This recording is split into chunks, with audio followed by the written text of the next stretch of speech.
Meus irmãos, graça e paz da parte do Senhor Jesus, amém? Prazer retornar a esta casa, prazer rever pessoas queridas, irmãs em Cristo, tá bom? Que a gente não se vê há algum tempo, mas temos a oportunidade de estarmos aqui. Parabéns às irmãs. Quantos anos? 61? 60?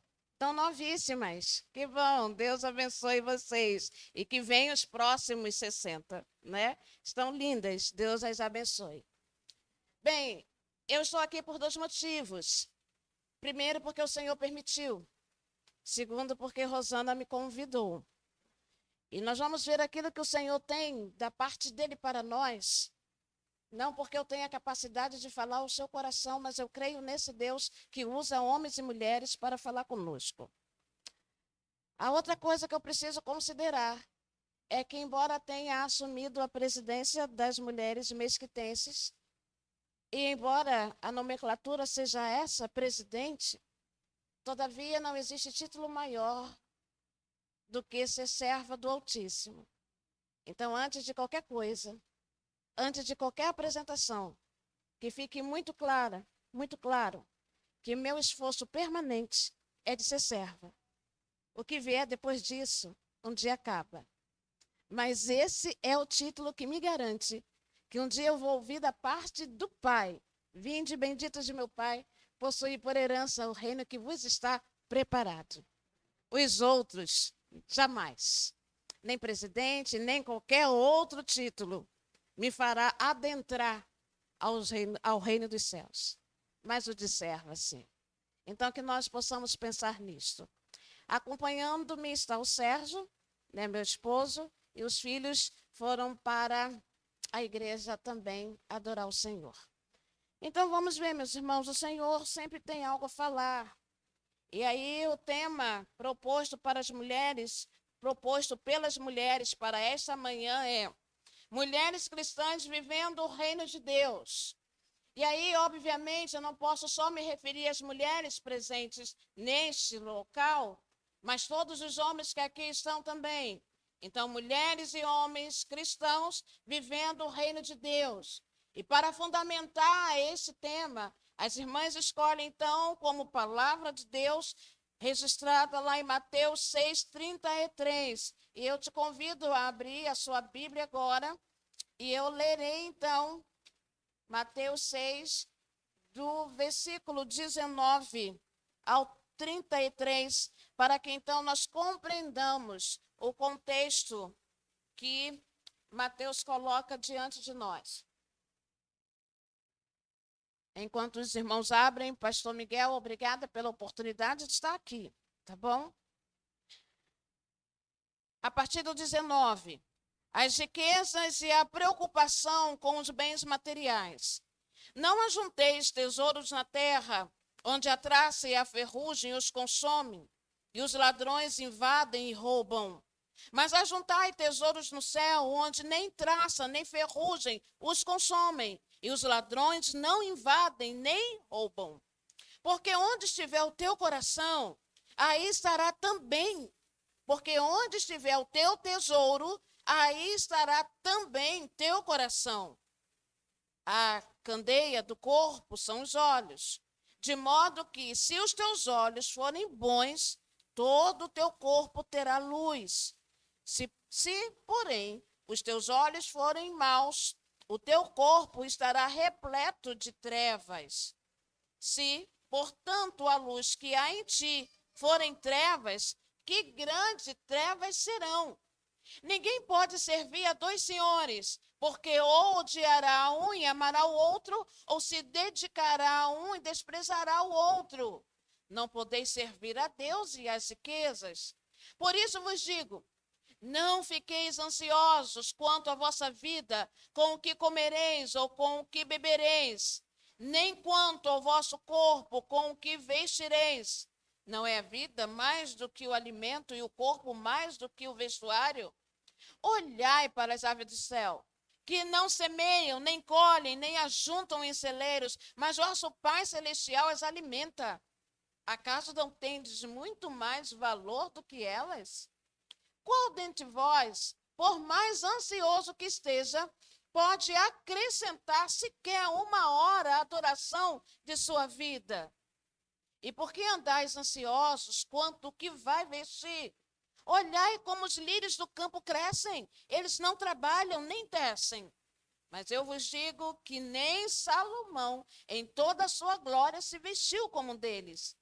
Se Deus veste assim a planta do campo, que hoje existe e amanhã é jogada no forno, quanto mais a vós, homens de pequena fé. Portanto, não vos inquieteis dizendo: que comeremos? Que beberemos? Com que nos vestiremos? Pois os gentios é que procuram todas essas coisas. E, de fato, vosso Pai Celestial sabe que precisais de tudo isso. Mas buscai primeiro o seu reino e a sua justiça, e todas essas coisas vos serão acrescentadas. Não vos inquieteis, pois, pelo dia de amanhã, porque o dia de amanhã trará suas próprias preocupações. Basta a cada dia o seu mal. Na minha versão diz: basta a cada dia o seu problema. Senhor Deus, a tua palavra acaba de ser aberta e lida. Ela é voz de Deus. Portanto, a minha petição, eu me apego às palavras do salmista e te peço: desvenda os nossos olhos, para que vejamos as maravilhas da tua lei. Eu te suplico ainda que o Senhor abra os nossos ouvidos para que ouçamos apenas a tua voz. Toque no nosso coração para que ele esteja sensível. Toque na nossa mente para que haja compreensão daquilo que a tua palavra expõe diante de nós. Nos ajude a termos a reverência necessária para que o teu Santo Espírito, muito à vontade entre nós, trate conosco, embora estejamos aqui na coletividade, mas que ele fale na individualidade, porque o Senhor nos conhece pelo nome e sabe realmente as nossas necessidades. Então, Pai, que a tua palavra, em nome de Cristo Jesus, nos faça sair daqui mais fortalecidos do que quando chegamos neste lugar.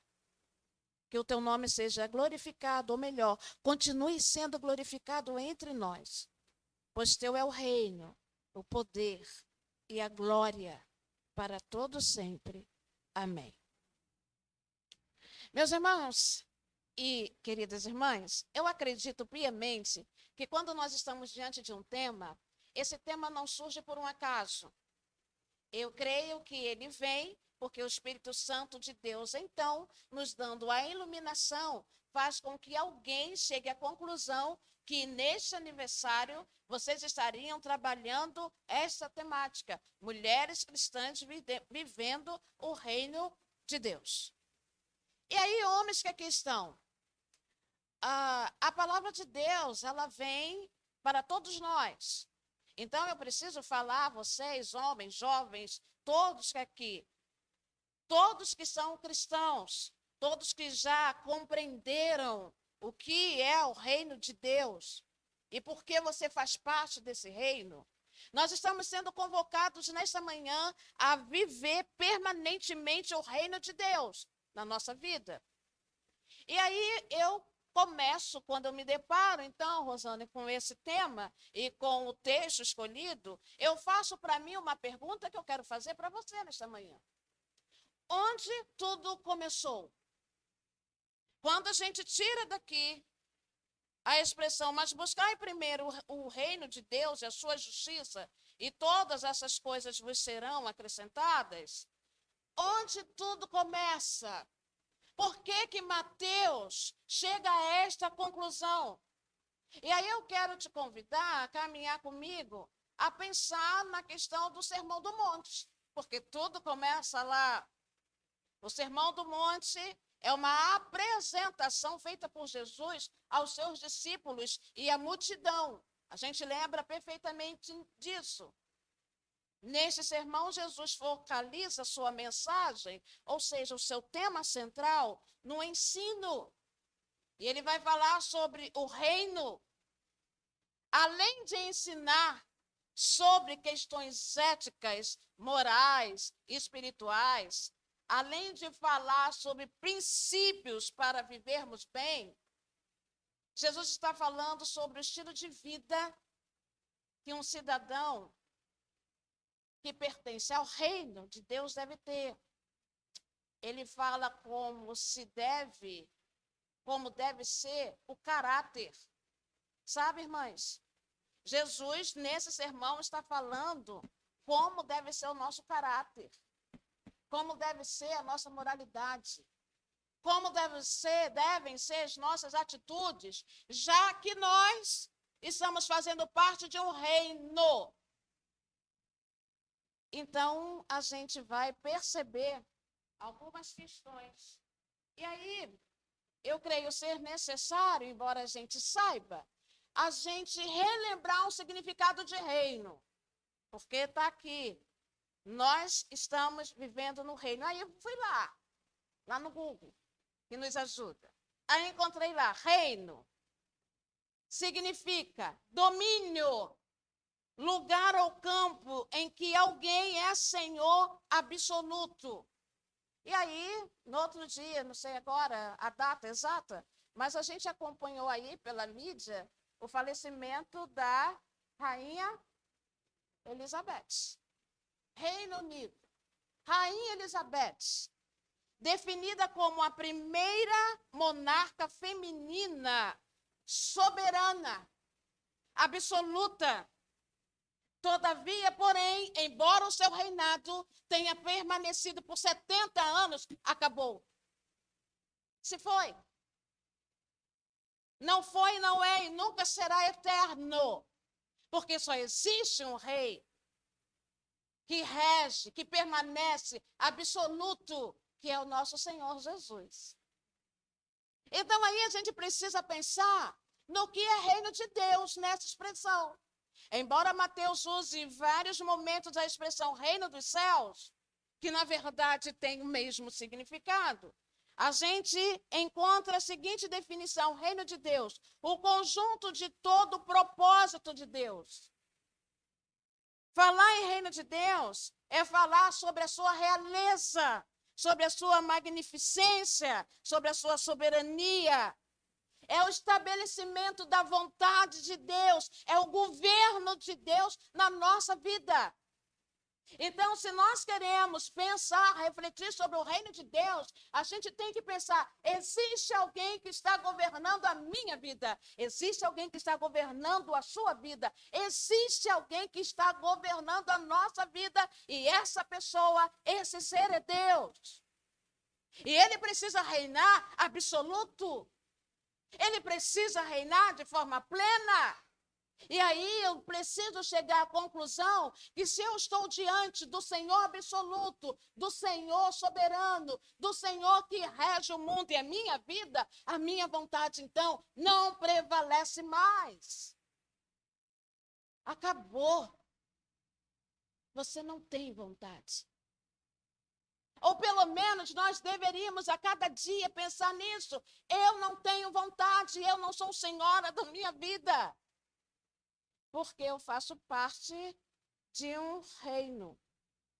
O que Jesus disse sobre o reino? Vamos ver algumas declarações, vocês só podem ouvir, não precisam abrir a palavra, mas veja bem, já no Sermão do Monte, a gente começa ouvindo o Senhor Jesus falando assim: bem-aventurados pobres em espírito, pois deles é o reino dos céus. Bem-aventurado, porque deles são o reino dos céus. Jesus vai falar assim: bem-aventurado, ou seja, felizes os perseguidos por causa da justiça, pois deles é o reino do céu. Jesus continua ainda falando: olha, quem, portanto, desobedecer a um desses mandamentos, por menor que seja, e assim ensinar aos homens, será chamado menor no reino do céu. Aquele, porém, que cumprir e ensinar será chamado grande no reino do céu. Pois eu vos digo que se a vossa justiça não superar dos escribas e fariseus, de modo nenhum entrará no reino dos céus. Está vendo? Jesus está estabelecendo o padrão dele para a nossa vida, para que sejamos bem-aventurados, para que sejamos felizes. Esse Deus soberano se preocupa com a gente, deixa eu pegar esse termo de preocupação meramente humano, mas Jesus tem interesse na gente e ele está, então, ensinando essa multidão, ensinando os discípulos como serem bem-aventurados. E ele continua falando, olha, portanto, quando os discípulos perguntam para Jesus, eles falam, Pai, eles pedem, não perguntam. Pai, nos ensine a orar. Jesus nos ensine a orar. E Jesus, então, fala assim, portanto, vocês devem orar desse modo. Pai nosso que estás no céu, santificado seja o teu nome. Venha a nós o teu reino. Seja feita a tua vontade, assim na terra como no céu. Se pergunte assim, como que é feita a vontade de Deus no céu? Se pergunte internamente. E aí, logo em seguida, se pergunte, como que é feita a vontade de Deus na terra?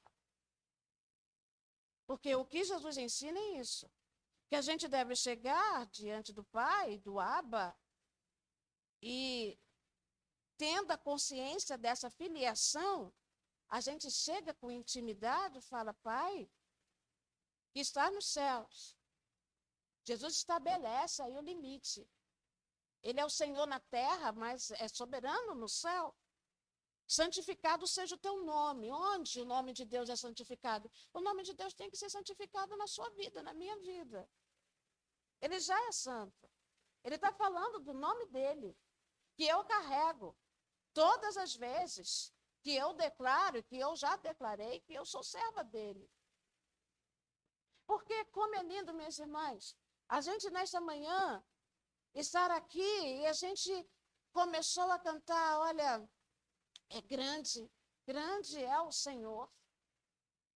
Que letra intensa, bonita de se cantar. Mas aí a gente tem que se perguntar assim, até que ponto eu tenho deixado o Senhor ser grande na minha vida? Como é maravilhoso a gente cantar, olha, busca aí primeiro o reino de Deus, cantar a palavra. A gente tem a certeza disso. Agora, uma coisa é cantar isso. Uma coisa é cantar que Deus é grande e outra coisa é viver isso na nossa vida. E o desafio que temos, todos nós, mulheres e homens que estão aqui, é de não apenas cantar uma bela canção, mas viver a bela canção. Então, depois que Jesus fala tudo isso sobre o reino, gente, Paulo também, ele define o reino. E aí eu vou lá em Romanos 14, quando Paulo fala assim, Paulo vai dizer o que o reino não é. Porque o reino de Deus não consiste em comer e beber, mas em justiça, paz, alegria no Espírito Santo. Pois quem serve a Cristo desta forma é agradável a Deus e aceito pelos homens. Numa outra versão, eu leio assim, porque o reino de Deus não é comida nem bebida, mas justiça e paz no Espírito Santo. Aí na Bíblia Mensagem, leia assim, o reino de Deus não tem a ver com o que vai para o estômago. Entendam isso. Tem a ver com o que Deus fez com a sua vida, quando ele a conserta e completa a sua obra com alegria. Isso tem a ver com o reino de Deus. Presta atenção. Não tem a ver, vou repetir, o reino de Deus não tem a ver com o que vai para o estômago. Entendam isso, é o que Paulo está falando. Tem a ver com o que Deus faz com a sua vida quando ele a conserta e completa a sua obra com alegria. Esse é o nosso Deus, esse é o soberano, ele conserta a vida. E aí eu acredito que agora, já que a gente leu que Deus, o soberano, o rei, conserta a vida, chegou o momento da gente perguntar, ou melhor, da gente pensar, tem alguma coisa na minha vida que precisa ser consertada? Mulheres, tem alguma coisa na sua vida que precisa ser consertada? Homens, jovens que aqui estão, tem alguma coisa na sua vida que precisa ser consertada? Tem alguma coisa lá em casa que precisa ser consertada?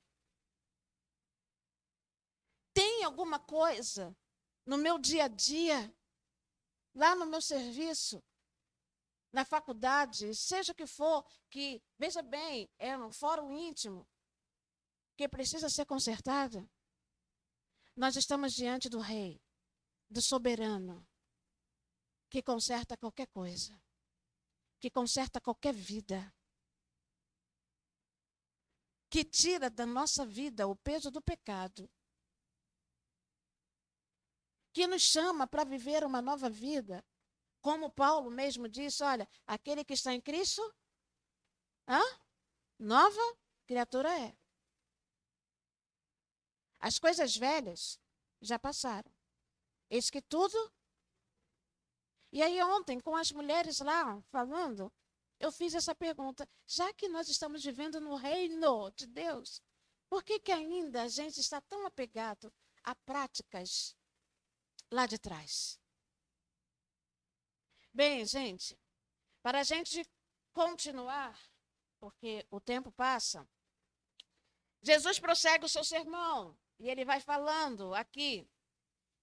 Deem preferência, voltando lá a Mateus, Jesus aqui, depois dele falar tantas coisas, depois dele falar sobre, vamos lá, como ser feliz, que depois dele falar que somos o sal da terra e luz do mundo, dele falar sobre lei, dele falar sobre homicídio, adultério, sobre os juramentos, sobre ele falar sobre o amor aos inimigos, sobre a ostentação.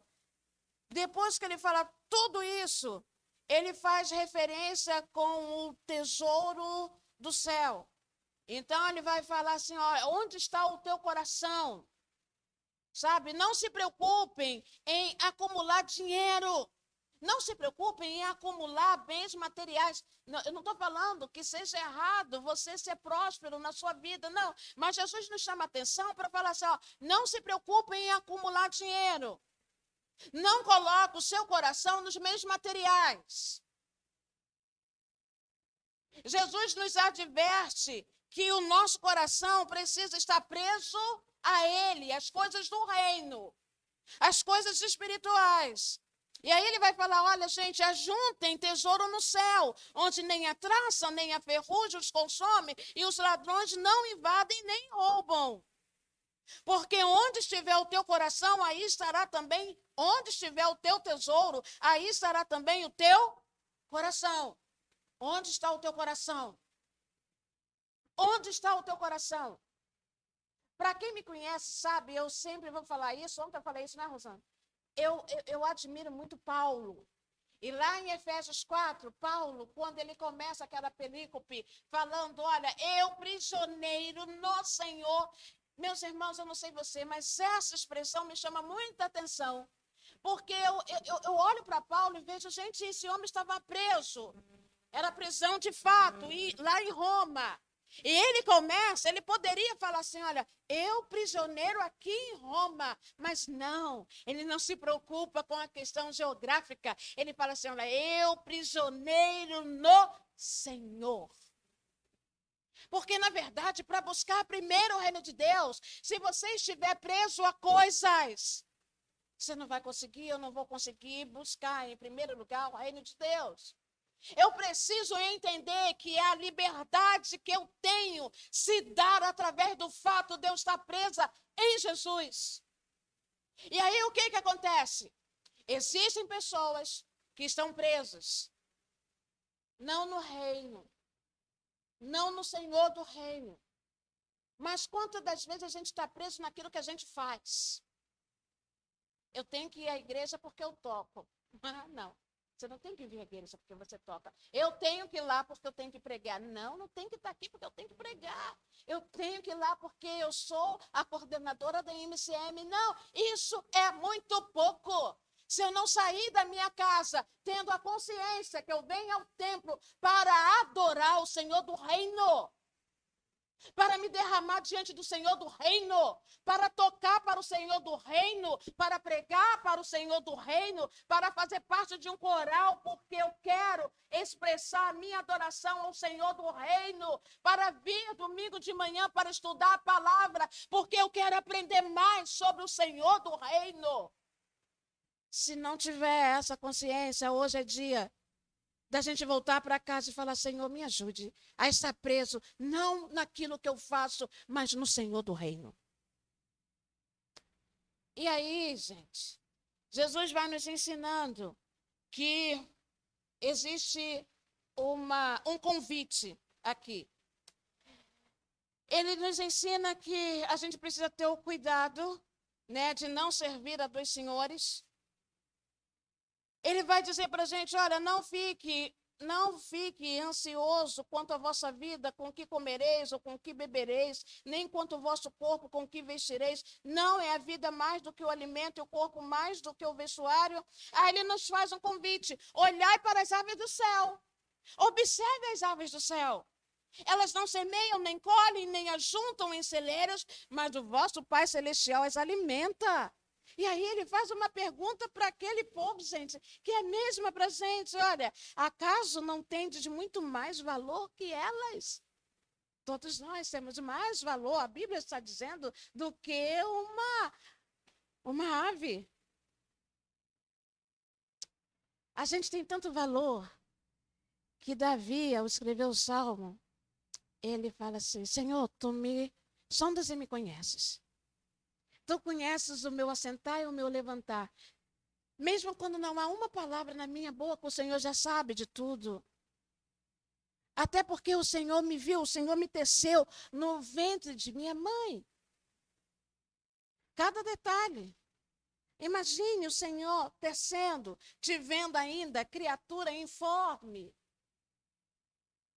Então ele está te perguntando, olha, preocupado por quê? Ansioso por quê? Se eu cuido das aves do céu, olhe para elas, observe as aves do céu. Elas não trabalham, mas eu cuido delas. E aí ele vai fazendo o povo a fazer uma reflexão, porque ele pergunta, qual de vós, por mais ansioso que esteja, pode acrescentar sequer uma hora a duração da sua vida? E aí Jesus nos faz considerar uma coisa. Por que andais ansiosos quanto o que vai vestir? Considere, olhe como os lírios do campo crescem. Eles não trabalham nem tecem, mas eu vos digo que nem mesmo Salomão, em toda a sua glória, se vestiu como um deles. Se Deus veste assim a planta do campo, que hoje existe e amanhã é jogada no forno, quanto mais a vós, homens de pequena fé. É interessante a gente parar aqui para pensar numa coisa. Os lírios dos campos eram flores, são ainda lindas. Mas Mateus nos faz pensar o seguinte, olha, se Deus, nem mesmo Salomão se vestiu como uma delas, se Deus veste assim a planta do campo, que hoje existe e amanhã é jogada no forno. E aí a gente compreende aqui que esses lírios eram flores, gente, que não resistiam mais de 2 dias. Elas nasciam e depois de 2 dias já estavam mortas. E aí, como elas eram utilizadas? Em alguns comentários dizem que as mulheres, então, pegavam esses lírios, jogavam no forno para ser combustível, para que pudessem, então, fazer as suas alimentações. Agora, para pensar. Para que fazer um lírio tão lindo, tão detalhado, com cores magníficas, se daqui a 2 dias eles estarão sendo queimados. Esse é o nosso Deus. Se ele faz isso com os lírios, a pergunta é: quanto mais a vós que eu teci, que eu escrevi todos os dias da sua vida. A Bíblia diz lá no mesmo Salmo 139 que todos os nossos dias foram escritos por Deus, pelo soberano, pelo rei. Gente, é magnífico pensar na onisciência de Deus. Até um mês atrás, antes de você falar comigo, linda, eu não sabia que hoje eu estaria aqui, mas Deus já sabia. Isso é a onisciência de Deus. Ele sabe de tudo. Levanta a mão, quem sabe o que vai acontecer amanhã. Vamos diminuir isso? Levanta a mão, quem sabe o que vai acontecer hoje, daqui a 1 hora. A gente imagina, a gente tem um planejamento, mas a gente não sabe. Porque os nossos dias foram escritos pelo soberano, pelo rei. E ele sabe de tudo. Portanto, aí Mateus já vai concluindo. Além desse convite, eu creio que aqui a gente aprende o seguinte, que a preocupação é uma coisa inútil na nossa vida. Inútil. A preocupação só é derrotada quando descansamos em Deus. Tem alguma preocupação no seu coração? Sabe o que ela vai fazer? Nada. Ou melhor, pode até fazer. Aumentar a sua pressão, aumentar a sua glicose. Preocupação faz isso. Eu sempre falo para minha mãe, minhas irmãs, ontem mesmo eu estava num clamor pela manhã e eu estava falando sobre isso. Eu não gosto da palavra preocupação, eu não gosto. Não gosto para a minha vida, porque assim, eu estou me preocupando com algo que eu não sei. Então, por que eu vou me desgastar? Geralmente, quando a minha mãe, minha mãe fez 90 anos, gente, coisa mais linda. E veja bem, às vezes ela fica preocupada com os netos, né? Meu filho de 19 anos, minha mãe liga para saber se ele já chegou. Não, porque eu fico preocupada. Eu vou assim, mãe, ao invés de ficar preocupada, ore. Porque se a senhora orar, algo vai acontecer. Agora, se a senhora ficar preocupada, a senhora só vai se desgastar. Eu sei que a preocupação faz parte dessa vida terrena, gente. Mas, todavia, vamos ser sinceros. É Jesus que está nos falando. Olha, gente, para de se preocupar, para de ficar ansioso. Não vos inquieteis dizendo que comeremos, que beberemos, com o que nos vestiremos. Como que vai ser o amanhã, o que vai acontecer? E aí ele dá uma explicação. Pois os gentios, ou seja, quem não confia em Deus, quem não compreende que tem um Senhor no reino, quem não tem a garantia que é protegido pelo soberano, pelo Senhor do reino, é que se preocupa com todas essas coisas. E, de fato, o vosso Pai Celestial, sabe? Está escrito aqui. Ele sabe do que você precisa. Ele sabe. Sabe de uma coisa? Nem você sabe o que você precisa de fato. Nem nós sabemos. Mas o Rei Soberano sabe.